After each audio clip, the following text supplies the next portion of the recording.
John, the creator behind the YouTube channel Exploration Unknown, has built a reputation for venturing into the kinds of places most people only whisper about, locations steeped in mystery, folklore, and unease. This time, accompanied by his friend Brian, he set his sights on Cades Cove, an isolated valley nestled within Tennessee's portion of the Great Smoky Mountains National Park. By day, Cades Cove is peaceful, a scenic, well-loved stop for travelers. But once night falls, it takes on a different identity entirely. The plan was straightforward: spend the night in an old cabin they knew well, deep in the woods, far from the main road. But before they even reached it, the forest made its presence known. Okay, guys, we're over here.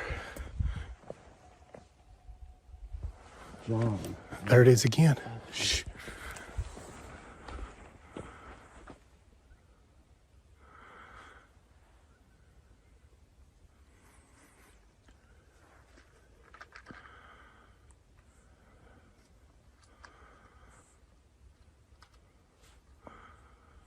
I was seriously just got off the bike here. So hang on, let me show you. Okay, so I was literally standing right in here, looking this way, when we heard that years ago. And I shit you not, Brian and I just heard it. I am stunned. I don't know if that audio is caught on. It's further away. But it was definitely the same sound. Dude, that's terrifying. That almost sounds like... It sounds like the T-Rex off Jurassic Park. Well, that and what we call it brushy. Yeah, that's true. It does sound a lot like what we called it brushy. Come on, do it again.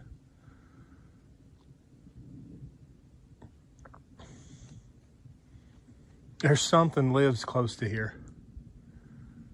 And it's being disturbed when we come here at night. From somewhere deep among the trees came a sound, long, low, and guttural. It echoed through the valley with a vibration you could feel in your chest. John froze. Because I kid you not, guys, I'm going to drop that clip of what happened before so you can hear it. We literally heard the same exact sound just now. I'm going to drop that clip in right now.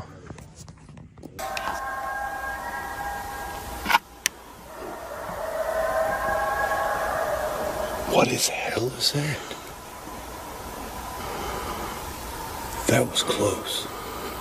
That's got me nervous. Let's go to the cabin. That ain't a bear, is it?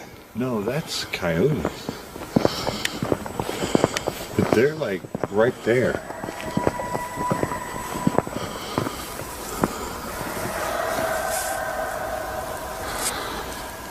That's wild. Whew.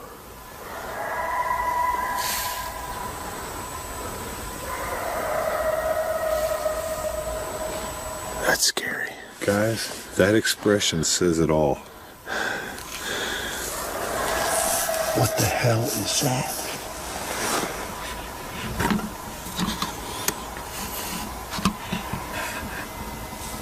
The others are howling now.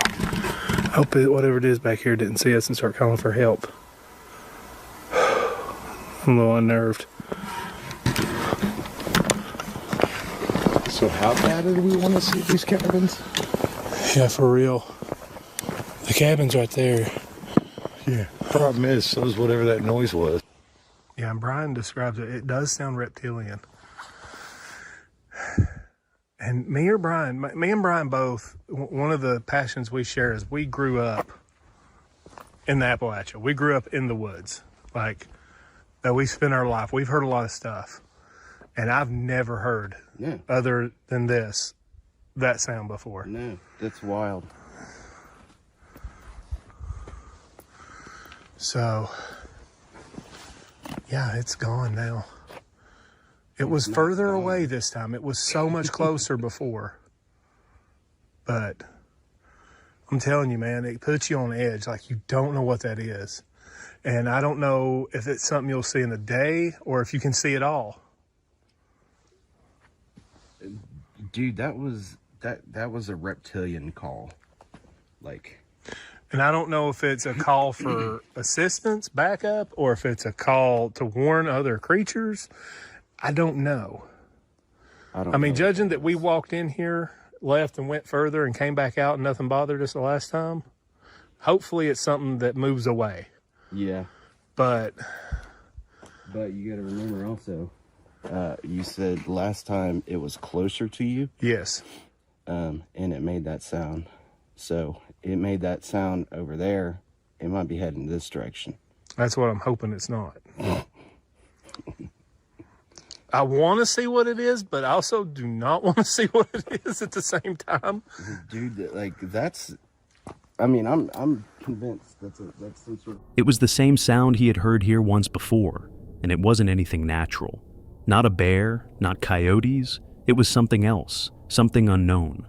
They stood there for a moment, whispering theories, trying to rationalize the sound.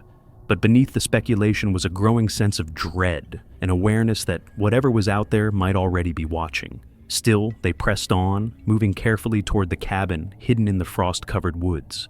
Their breath fogged in the cold air, and the beams of their flashlights began to fade in the mist. John kept recording, scanning the tree line for movement. That's when he noticed something off. The cabin looks so ominous coming up. Yeah.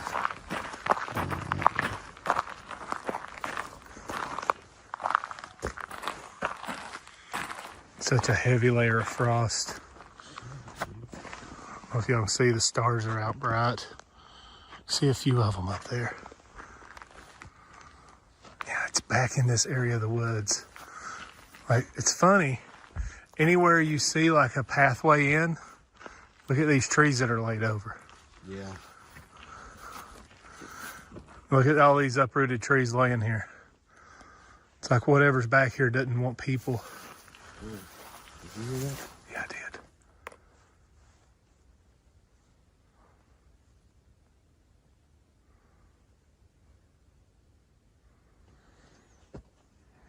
I don't know what it is about that pathway through there. That's. Terrifying. Oh no. Did your light just die? Yeah. Uh-oh. That musky smell. Yes, sir. And that's fresh.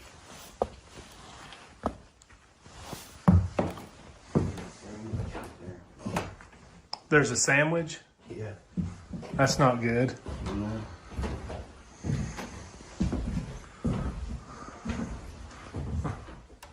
This one's got upstairs too. Several trees ahead had been torn from the ground, their roots exposed and trunks splintered as though something enormous had forced its way through. The soil was churned and muddy, wild boar tracks scattered around, but the sharp, musky scent in the air didn't belong to any boar. It was fresher, stronger, and disturbingly close. The cabin, once their safe haven, suddenly felt like a trap. Whatever was out there wasn't showing itself, but it had made its presence unmistakably clear. The two men stood in silence, the woods pressing in around them, until they made the only decision that felt right. Leave. They packed up and started back down the trail, hearts pounding, flashlights trembling. The cold grew sharper with each step, and that same heavy, musky odor followed them, thick, suffocating, like a warning to get out. By the time they reached their vehicle, the sound had stopped, but the silence felt just as unnatural. No one knows what stalked the edges of Cades Cove that night. Some say it was an animal, something territorial, maybe a black bear. Others think it was something else entirely, something that doesn't belong to the world we know. But those who've braved Cades Cove after dark all agree on one thing. There are things in those woods that don't need to be seen to be real, and sometimes the forest makes it very clear. It doesn't want to be shared. So, what do you think John and Brian encountered out there in the dark? A wild animal? Or something far stranger?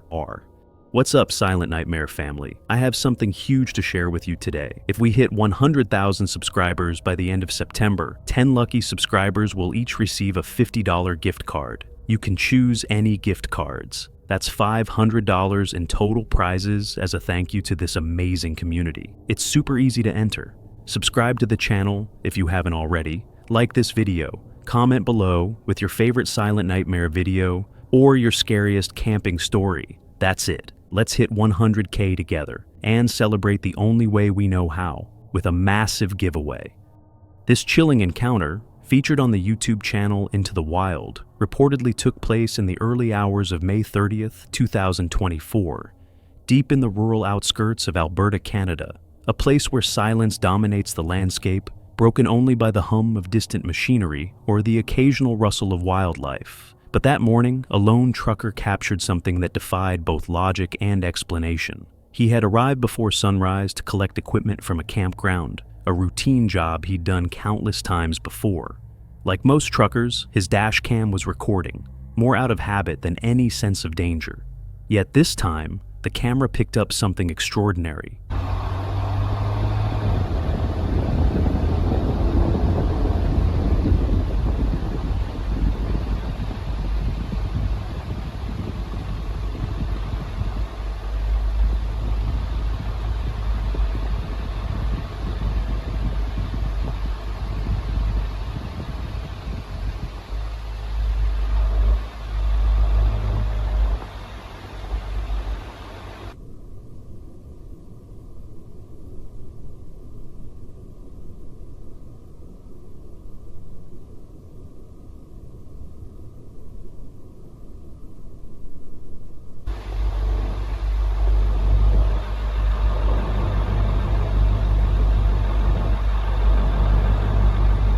As his truck rolled past the tree line, a massive upright figure appeared, partly hidden among the trees, tall, broad, and eerily still.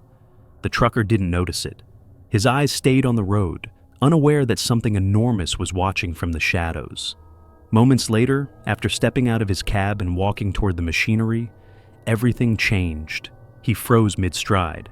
Standing in the open was the same towering figure, estimated to be nearly 10 feet tall.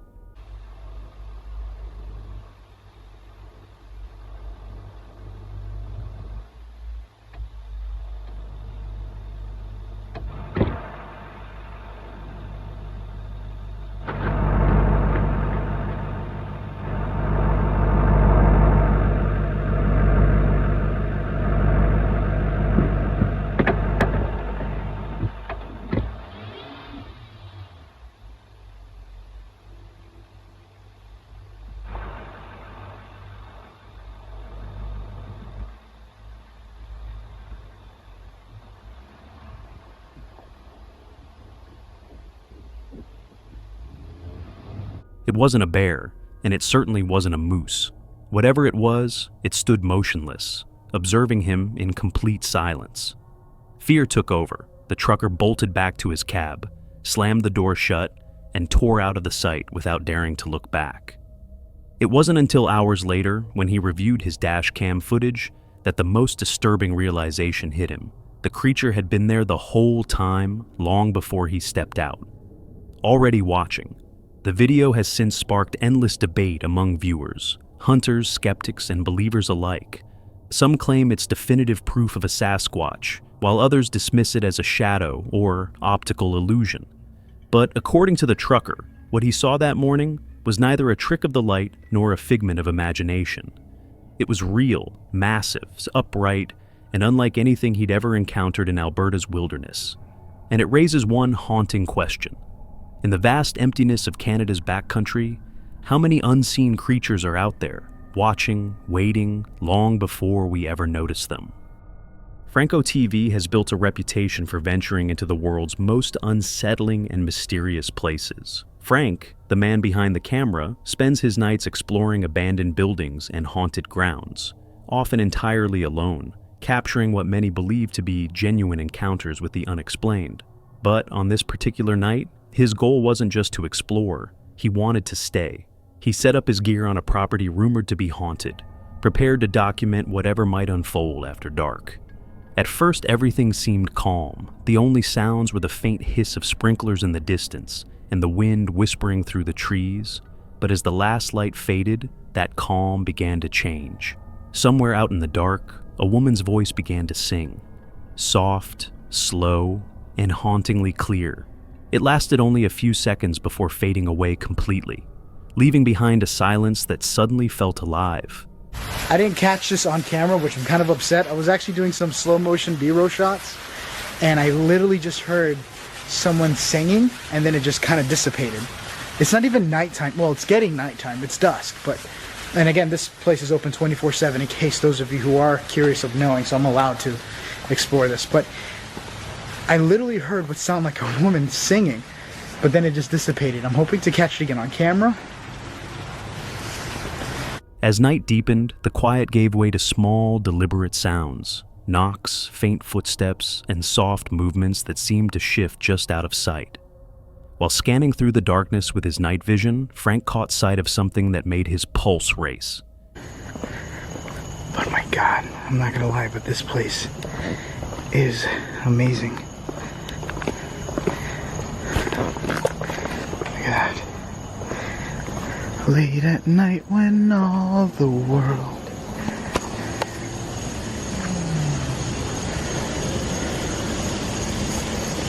is sleeping, I stay up and think of you, and I wish on a star or somewhere you are looking for me too.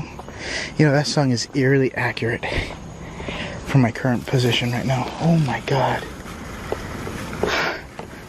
that freaked me out. The sound alone, that's another water sprinkler system. Oh, what is that? 'Cause I'm dreaming of you too. Wow. Oh my God. They should cover that so nobody falls in there. You can see so much more now with the night vision. It's ridiculous. Hold on. Just heard a noise.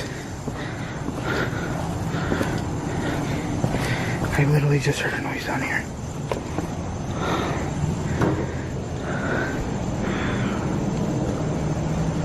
What the f? Holy crap. There's somebody legit inside the room.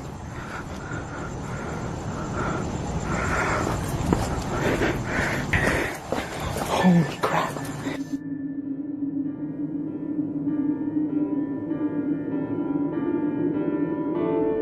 Inside one of the rooms, a figure sat completely still. There were no lights, no other visitors, no reason for anyone to be there. It didn't move, it didn't react, just sat there in the dark. Alright, so this just changed the way the video is going to be a little bit. Because if I'm here by myself and there's nobody here, I'm not bothering anyone. I feel more comfortable kind of walking around the area and doing my investigation. Just my little exploring, you know, just looking around and stuff. But because there's someone inside that room, I have to be very careful now because I don't want to come off disrespectful recording people. I thought I was by myself here and I wasn't causing anything. But there seems to be a lady in that room. What I'm going to do is turn the camera off for now. Just kind of walk around the area. Just so that they don't feel threatened. If anything, I'll just be like, hey, I'm just taking pictures or something, you know, just whatever. Frank decided not to approach, but when he returned to the same room later with his flashlight, the figure was gone. The room stood empty, and the air felt heavier, charged with that unmistakable sense of being watched. Hours later, the encounter repeated itself. This time, the woman was visible again. There was a woman literally inside this room. Older, dressed in pale clothing, sitting perfectly still as though lost in thought. When Frank called out, she turned her head slowly toward him, her eyes meeting his. She didn't speak, didn't blink, just stared. The moment stretched on in suffocating silence until Frank backed away, his nerves shot. He spent the rest of the night keeping his distance, but even then, the air around him felt different. The silence no longer felt empty. It felt aware, and when he finally checked the area again before dawn, she was gone. Whether the woman had walked off into the night or had never truly been there at all, Frank couldn't say. What made this night so chilling wasn't one sudden moment of terror, but how slowly it unfolded, each strange sound, each shadow, each quiet stare, until the line between the living and the unseen blurred completely. The YouTube channel Unbodied is run by Chris, a paranormal investigator drawn to the places where folklore and reality blur together. In this particular episode, he and a small team set out for a nighttime investigation in the Sandia Hills of New Mexico, a rugged, isolated stretch of land praised for its beauty, but whispered about for something much darker. Locals call it the Haunted Hills, a place said to be cursed, marked by tragedies, and home to strange, unexplained presences. Their goal was simple: to test the legends and find out if something truly watches from the mountains. Go straight. I don't know if you know. You want to follow Ivy. Yeah, let's go. Go straight ahead. Yeah, straight ahead, bro. Straight ahead. It's actually not that far, You bro. want me to scout first to make sure everything's good? No, we're good. Dude, it's not that bad, bro. Okay. Like one time, maybe we ran into that weird, but Okay. I was telling Manny that I had to cut the first eye view. I got 130, and then right now I had like 67 at one point. right. Oh, what happened? Why did it get cut out? Signal, bro. Yo, it says 8 now. Okay, so we're going to this small waterfall that's up in Sandia Crest. As the group ascended into the rocky terrain, the air grew thin and sharp, the kind of silence that amplifies every footstep. Almost immediately, their equipment began to malfunction.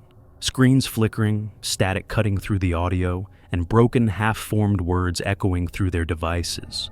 Most would call it signal interference, but the timing felt too deliberate. It was as though the mountain itself was responding. The Sandia Hills have long been associated with ancient rituals and strange energy. As Chris explained to the camera, every visit feels wrong, like the mountain rejects intrusion. Yeah. It's gonna be a...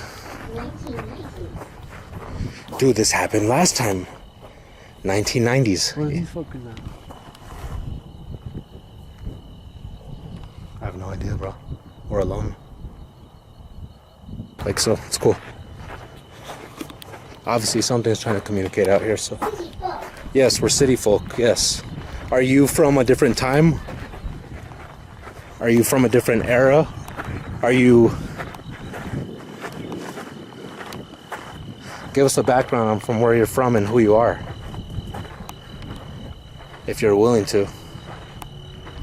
That's what we're here. We're trying to investigate. The curse spread, dude. It keeps saying curse land, curse spread, curse.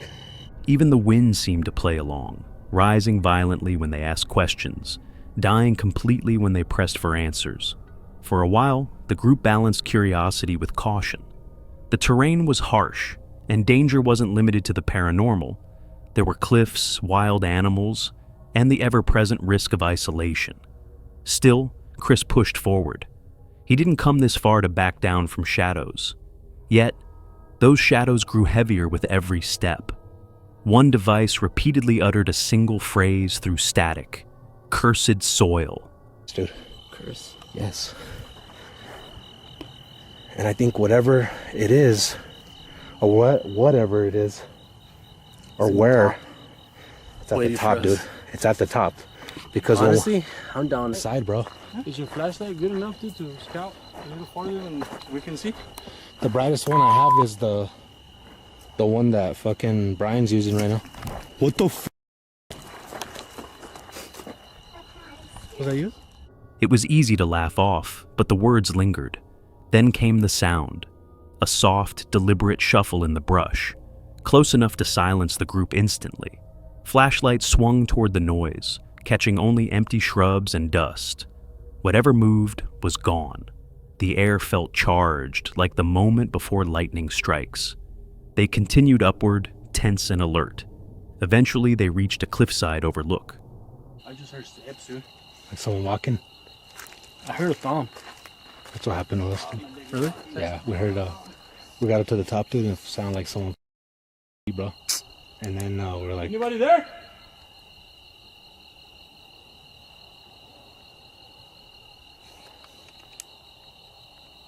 Oh, I love that noise, bro. Sounds good.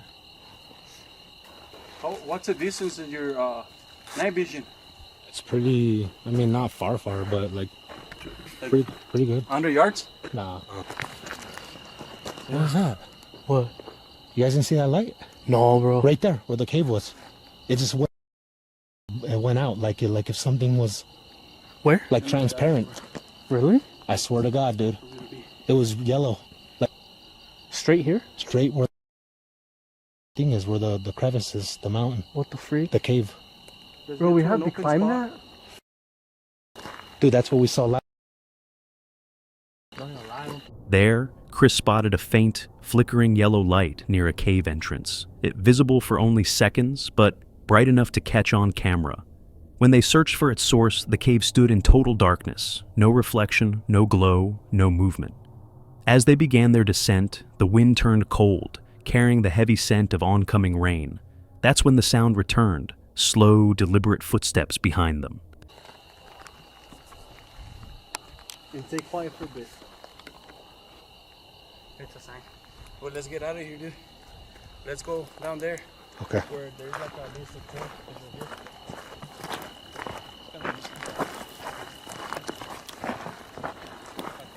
We didn't come prepared. What the? Damn, we went up there for nothing, bro. That's fine, dude. That's a good workout. Who wants to lead? I'll lead. Are you sure? Yeah. I don't mind. This way? Yeah. I just need light ahead of me.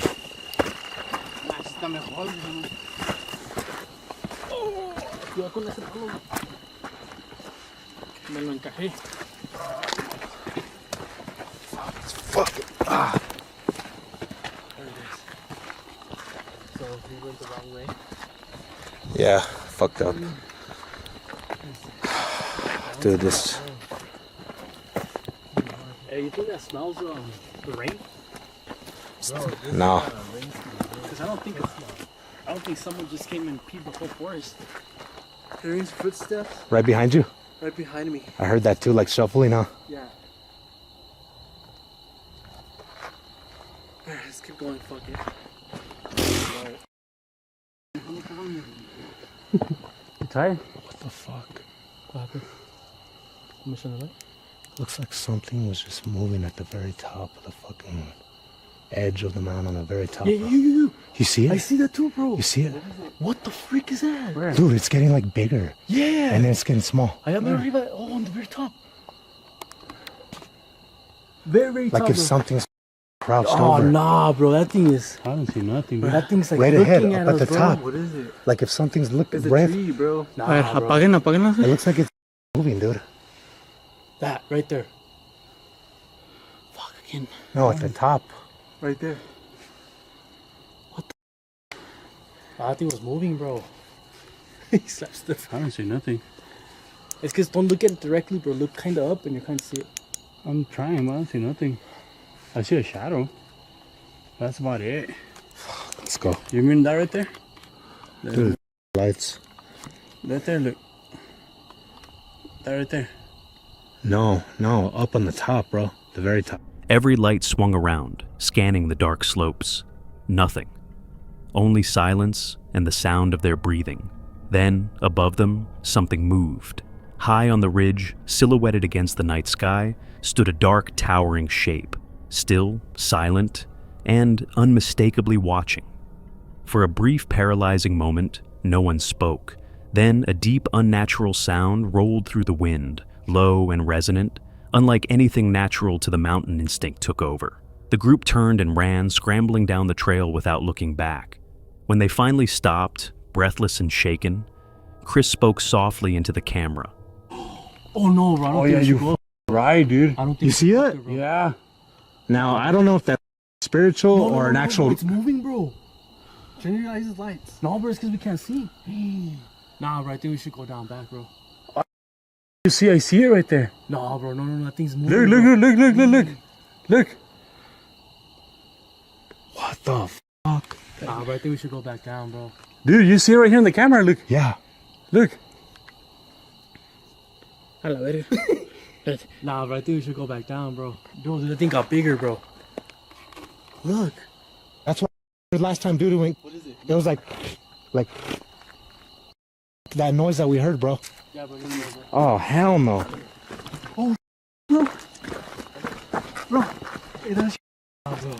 Bro, guys, I'm sorry I cannot get that on camera, but something is up there at the top and it's moving, dude. It's coming towards us. It wasn't no animal, huh? oh, nah, bro. That thing was moving. It was moving like that. Yeah, bro. I think we should go to the more down there, bro. That thing was scary, bro. What? No se mira muy bien, pero I saw something up there. Yeah, bro, there's something up there, bro. I don't know what that was, guys. I didn't catch it on video. I didn't catch it on video at all. And I'm sorry for that, but there's definitely something up here that does not want people around. So I don't know if it's a spirit or actually something physical. They say, though, that you can manifest stuff, though, whenever you're, depending on your emotions and stuff like that. You got to be careful. So Whatever was up there, he said, wasn't human. It didn't move like an animal. It moved with awareness, deliberate, intelligent, and watching. The others agreed. The unease was shared by all. By the time they reached the base, the wind had calmed, and the mountain seemed to return to its usual stillness. The same hills, the same trees, unchanged. But the silence that followed wasn't peaceful. It was heavy, charged, almost aware. Reflecting later, Chris said he came to the Sandia Hills seeking truth behind the haunted legends. What he left with was something deeper, the sense that some stories endure because they're not done being lived. And so the question remains, what really watched from the ridge that night? A spirit? A shadow? Or something that belongs to neither world at all?